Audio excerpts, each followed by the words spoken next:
Halo, assalamualaikum sahabat woodworker seluruh Indonesia. Jumpa lagi dengan saya Putra dari Nunas Woodworking.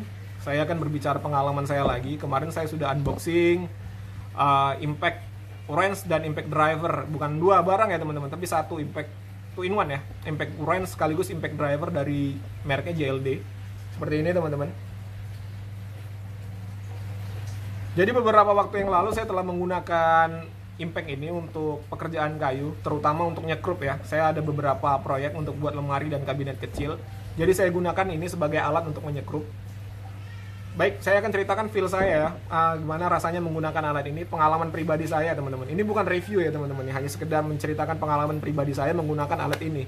Karena kalau review saya ya nggak ada alatnya, alat-alat untuk review barang saya nggak ada, hanya sekedar bercerita tentang pengalaman pribadi saya ya untuk menggunakan alat ini. Ini pribadi pengalaman Hanes ya, secara jujur ya saya menceritakannya, apa aja kekurangannya saya akan ceritakan semua kepada teman-teman. Oke, baik teman-teman, untuk build quality sendiri untuk di genggaman kita ini terasa solid ya, apalagi ini dilapisi dengan karet, dan karetnya ini nggak murahan ya. Kalau di tangan tuh terasa feelnya terasa nggak murahan ya, beda dengan kalau kita pakai bor-bor murah pada umumnya. Ini untuk karetnya sendiri sih sudah oke menurut saya ya, menurut pribadi saya. Untuk kualitas plastiknya juga ya so-so lah teman-teman ya, nggak jelek juga nggak terlalu bagus kalau dibandingkan dengan Makita. Ini ya jelas ya, ini dari harganya udah beda ya. Ya tidak sebagus Makita, tapi tidak sejelek merek-merek Cina pada umumnya. Finishing rapi, tidak ada plastik yang melebar-lebar kemana-mana, rapi ya, finishingnya rapi. Jadi oke lah untuk harga 700 ribuan, bahkan di bawah 700 ribu ya, 600 sekian ya, 680 sampai 700 ribu ada di e-commerce itu jualnya dengan harga segitu ya. Untuk harga-harga segitu ya, untuk build quality saya no complain. Ini untuk gearbox impactnya juga ini besi, ini juga besi. Nggak ada komplain untuk build quality. Secara fungsi untuk nyekrup ya, kemarin saya gunakan untuk nyekrup, impact wrench nggak saya gunakan karena hanya untuk pekerjaan kayu aja ya teman-teman. Untuk secara fungsi sudah dapat ya, dengan tenaga yang 170 Nm, bahkan di luar ekspektasi saya teman-teman ya. Jadi mungkin jadi suatu kekurangan juga untuk kita kalau pekerjaan plywood yang kayunya nggak keras atau hanya plywood, ini tenaganya terlalu besar teman-teman. Jadi hati-hati ya. Ya ada variabel speednya, tapi ya kadang kan kita kalau kerja itu kan variabel speednya bukan di pengaturan teman-teman, di sini teman-teman. Ini 1, 2, 3 itu dia. Jadi kalau kita kadang kelepasan menekan, kelebihan itu ya sekrupnya masuknya terlalu dalam ya, apalagi kalau saya kemarin tuh pakai plywood ya buat lemari, sekrupnya terlalu dalam masuknya teman-teman. Beda kalau saya gunakan ini lebih tenaganya lebih terkontrol ya, karena dia cuman 90 Nm, ini 170, jauh ya teman-teman ya. Oke, untuk fitur sendiri teman-teman, saya suka nih fiturnya. Dia bor murah, impact driver murah, tapi fiturnya udah kayak kelas-kelas yang mid end dan high end ya teman-teman. Satu nih fiturnya ya teman-teman ya, lampu penerangannya. Nah, ini nggak mati teman-teman, kayak yang mid end atau high end kan.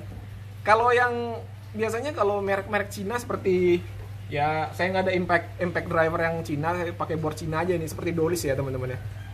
Lampu tuh menyala kalau kita tekan trigger dan padam kalau kita lepas trigger. Langsung padam teman-teman. Tapi ini dia nggak langsung padam teman-teman. Jadi kita tekan trigger, dia nyala, kita lepas masih nyala teman-teman. Ini bagus ya untuk menerangi kita pada saat pencahayaan di tempat kerja kita kurang. Sama seperti ini nih, nggak langsung mati teman-teman ya. Kayak ya itu fitur yang saya rasa membuat dia jadi kelihatan mahal teman-teman ya. Dia nggak langsung mati, meskipun ya kalau dilihat dari peletakan lampunya sendiri ya ini nggak center teman-teman, nggak center. Tapi ya dimaklumi aja harganya segitu. Dengan fiturnya lampunya nggak langsung mati sudah oke menurut saya. Itu fitur pertama yang saya sukai teman-teman ya. Fitur kedua yang saya sukai, dia ada pengaturan teman-teman. Ini pengaturan kecepatannya teman-teman ya. Beda sama pengaturan trigger tadi. Ini lebih beda ya teman-teman ya. Ini secara general ya teman-teman ya, secara keseluruhan mau kita triggernya, pokoknya secara keseluruhan nih pengaturannya di sini. Misal ya, ini lamban ya, ini lamban ya teman-teman. Oke, saya tekan di sini. Dia ada tulisannya teman-teman. Nih tulisannya apa nih? Nah itu kelihatan teman-teman ya.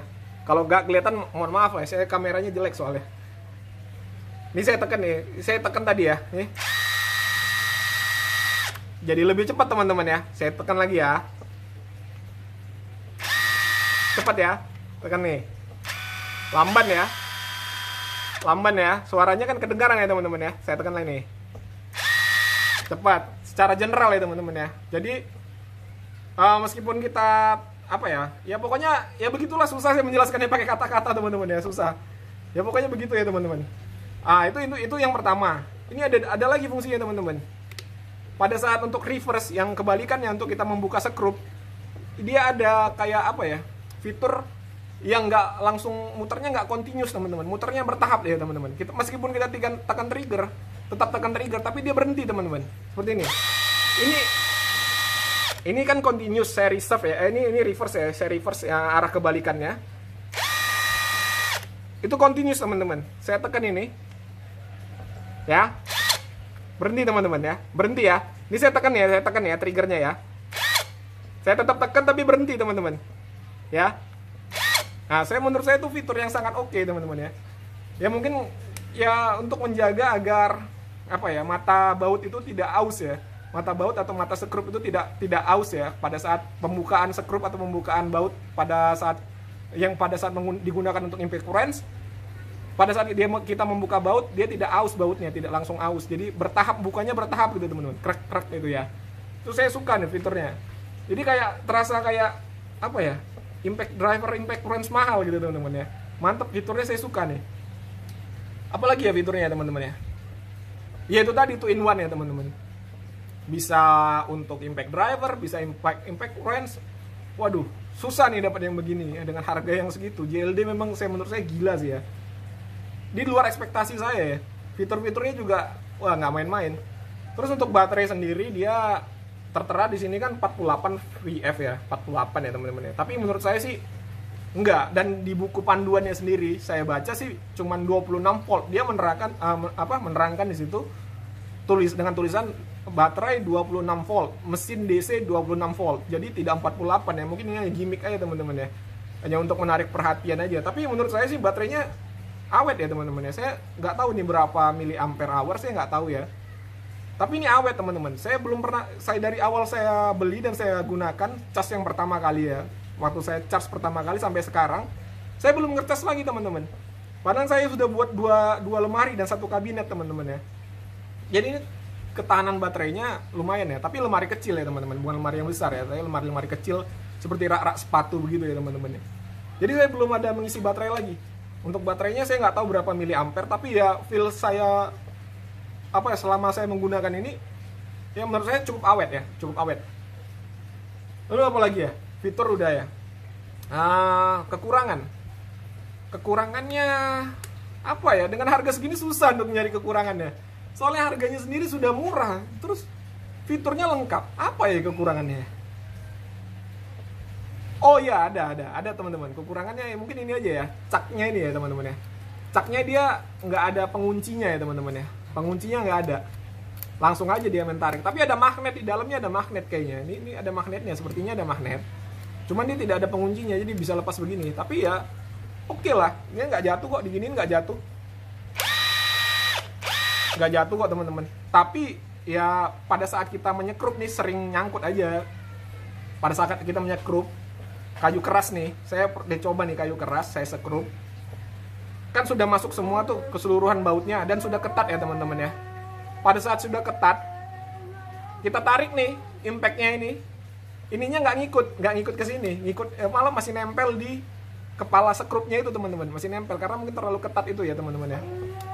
Ya itu aja kekurangannya mungkin ya menurut saya. Maaf teman-teman, tadi saya post dulu videonya karena tadi azan ya. Saya sholat dulu ya teman-teman ya. Kali ini kita lanjutkan lagi ya. Tadi di sesi kekurangannya ya teman-teman ya. Baik, bicara kekurangannya tadi udah saya jelaskan ya, tadi sulit ya untuk mencari kekurangannya ya dengan harganya yang cuman 700 ribuan. Aduh, saya bingung mencari kekurangannya itu di mana ya teman-teman ya. Ya itu tadi ya, satu itu masalah cak ya teman-teman ya. Kalau untuk digunakan secara normal sendiri sih nggak ada masalah, tapi pada saat kita, yang tadi saya jelaskan ya, pada saat kita nyekrup ke kayu keras nih, sekrupnya sudah habis ke dalam, biasanya kan terlalu ketat tuh ya kita. Terus ini biasanya pada saat kita mencabut impactnya, ininya tinggal di sekrup teman-teman. Itu aja sih minusnya ya. Apalagi ya, kalau cari minus sih susah ya, harganya segitu lah teman-teman ya, fiturnya segitu. Terus saya mau cari apa ya kekurangannya? Ya mungkin ini aja ya, kurang cocok untuk digunakan ya kalau kita menggunakan kerja di untuk plywood, kurang cocok ya teman-teman ya, karena tenaganya terlalu besar teman-teman. Ya itu tadi, kalau memang tangan kita bisa konstan nekan trigger, nggak kelepasan ya seperti ini, konstan terus ya nekannya seperti ini, jamin nggak kelepasan. Atau ya mungkin cara teman-teman lah bagaimana, mungkin teman-teman bisa mengakalinya ya teman-teman ya. Tapi kalau untuk kadang kan kita kan ya hilang konsentrasi atau gimana kan, ketekan semua gini ya, sekrupnya kebablasan teman-teman masuknya teman-teman ya. Itu aja mungkin kekurangannya, dua aja ya mungkin ya, dari ya sistem pengunciannya sendiri, terus tenaganya terlalu besar untuk digunakan di plywood. Tapi kalau untuk kayu-kayu keras, oke, hajar aja teman-teman. Jadi saya bingung untuk nyari kekurangannya sebenarnya ya. Tapi kalau nggak saya kasih tahu kekurangannya nggak enak juga, ntar saya dibilang endorse lagi. Nggak mungkin lah, channel masih segini subscribernya, siapa yang mau endorse ya teman-teman ya. Ini bicara feel pengalaman pribadi saya teman-teman ya. Oke teman-teman, kalau ingin ada yang ditanyakan, silakan tanyakan aja di kolom komentar teman-teman ya. Insya Allah kalau saya ada waktu, saya jawab satu persatu pertanyaan teman-teman. Kalau ingin mengasih saran atau kritikan, boleh aja teman-teman, silakan, saya terima. Saya sangat senang kalau teman-teman ingin memberikan saran dan kritikan atau masukan untuk kemajuan channel saya. Kalau suka dengan video seperti ini, like aja. Kalau nggak suka, silakan dislike, nggak apa-apa teman-teman. Jangan lupa di subscribe teman-teman ya. Sekian dulu share pengalaman pribadi saya teman-teman. Jumpa lagi di lain kesempatan. Assalamualaikum warahmatullahi wabarakatuh.